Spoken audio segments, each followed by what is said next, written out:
Hello बच्चों, कैसे हैं आप सभी? हमें उम्मीद है कि आप सभी अच्छे होंगे। तो आज हम क्लास 11th का चैप्टर नंबर 3 त्रिकोणमिति और फलन इसे कहा गया है, जो कि आपको चैप्टर 3 में पड़ेगा। और आज हम प्रश्नावली 3.1 को क्वेश्चन नंबर 5 को अच्छे ढंग से समझेंगे। और 5 क्वेश्चन बहुत मोस्ट है, वीवीआई क्वेश्चन है, तो आप लोग इसे शुरू से अंत तक देखें। हालांकि मैंने 1 से लेकर 4 तक ऑलरेडी कंप्लीट करा चुके हैं। तो चलिए बिना समय को बर्बाद किए अपने क्वेश्चन की ओर बढ़ते हैं। क्वेश्चन क्या कह रहा है?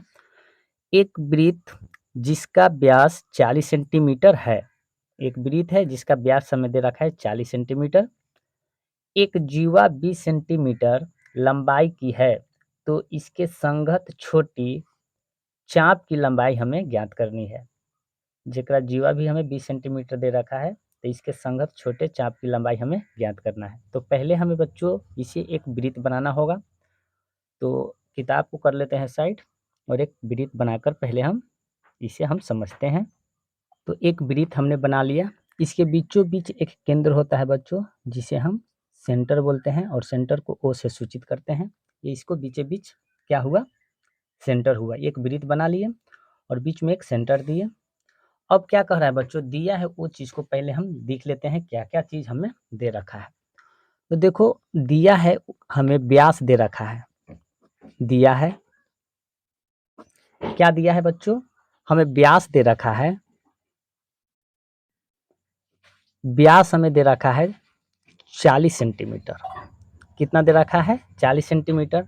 तो जब व्यास 40 सेंटीमीटर दे रखा है, तो इसकी त्रिज्या क्या हो जाएगा? तो त्रिज्या व्यास के आधा होता है। त्रिज्या क्या होता है? व्यास के आधा होता है। तो क्या हो जाएगा? व्यास बटा 2 हो जाएगा। इसका फॉर्मूला होता है। तो हमें क्या हो जाएगा बच्चों? आर इक्वल टू व्यास कितना है? 40 है, और बटा 2।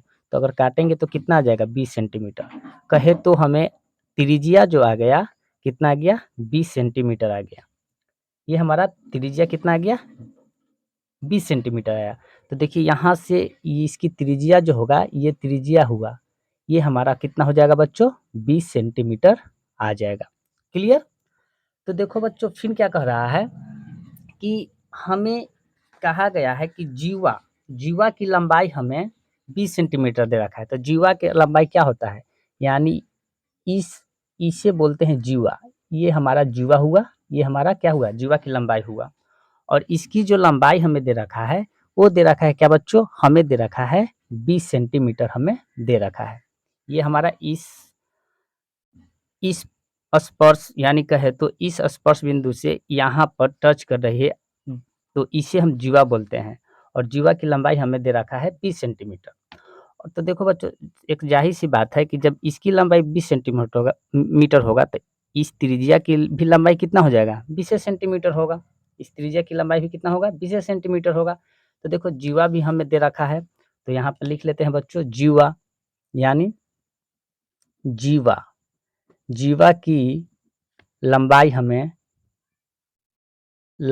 कितना दे रखा है? जीवा की लंबाई हमें दे रखा है 20 सेंटीमीटर। तो हमने यहाँ पे 20 सेंटीमीटर लिख लिया। यहाँ पर भी हमने दर्शा दिया वृत्त में। तो एक बात बताइए, ये आपको कौन सा त्रिभुज नजर आ रहा है? तो ये आपको बच्चों एक समबाहु त्रिभुज नजर आ रहा है। क्या है समबाहु त्रिभुज? का मतलब होता है कि ये कोण 60 डिग्री का होगा, तो ये भी कोण 60 डिग्री का होगा, और ये भी कोण 60 डिग्री होगा। यानी सभी कोण 60 डिग्री का होगा। उसी को कहते हैं हम समबाहु त्रिभुज।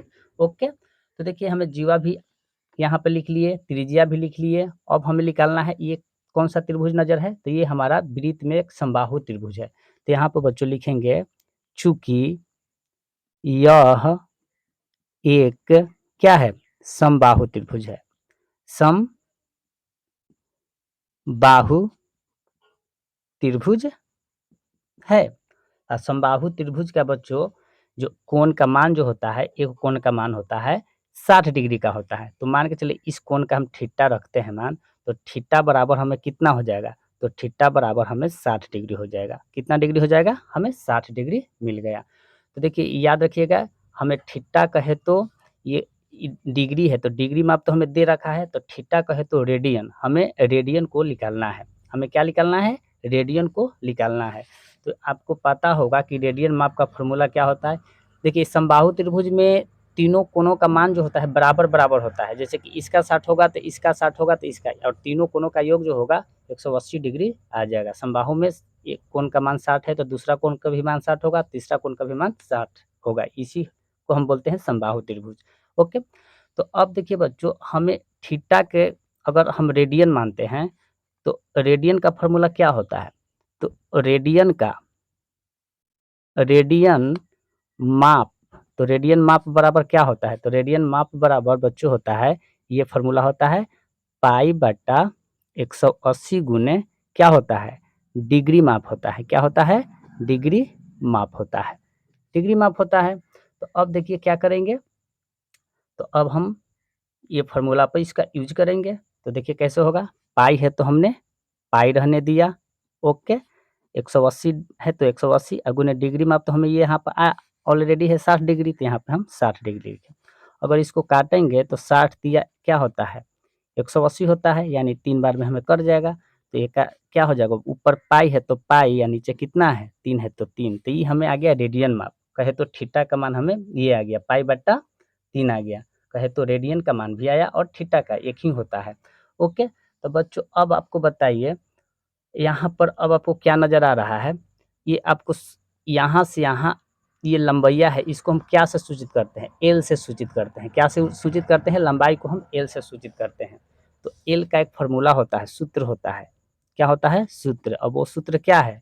तो एल बराबर जो होता है बच्चों, एल बराबर होता है आर थीटा होता है। ये फॉर्मूला होता है, आर थीटा होता है। तो देखिए आपको एल, तो एल है तो एल। अब बताइए आर, तो आर हमें कितना है? आर कहे तो त्रिज्या, त्रिज्या कितना है? 20 सेंटीमीटर है। तो यहाँ पर हम क्या लिखेंगे बच्चों? 20 गुने थीटा का मान कितना आया है? तो देखिए थीटा का मान हमें पाई बट्टा 3 आया है, तो पाई बट्टा हमें 3 आ गया। तो एल बराबर क्या हो जाएगा? तो एल बराबर हो जाएगा 20 में पाई से गुना करेंगे तो क्या होगा? 20 पाई होगा, अब बट्टा क्या हो जाएगा? 3 हो जाएगा, और यही हमें बन के तैयार होगी। ओके, बहुत ही आसान तरीका से मैं आप लोग को बताया हूँ ताकि आप लोग को कोई दिक्कत ना हो, कोई समस्या ना हो। तो इस प्रकार के क्वेश्चन बच्चों आप ऐसे ही बना लीजिएगा। तो हमने आज 5 क्वेश्चन को इस वीडियो में बताया हूँ, जो कि क्लास 11th चैप्टर 3 और त्रिकोणमिति फलन से है। और अगर आप इसे थोड़ा-सा भी प्रॉब्लम हो तो प्लीज़ इसे रिपीट करके देख लें, दोबारा देख लें, ताकि आपको पूरी तरह समझ में आ जाए। हालाँकि मैं इसे बहुत डिटेल में समझा दिया हूँ ताकि दोबारा देखने की ज़रूरत ना हो। तो बच्चों आज की क्लास हम यहीं पे समाप्त करते हैं, फिर अगले वीडियो में मिलेंगे नए अंदाज के साथ, इसी टॉपिक्स पे बात करेंगे। जय हिंद।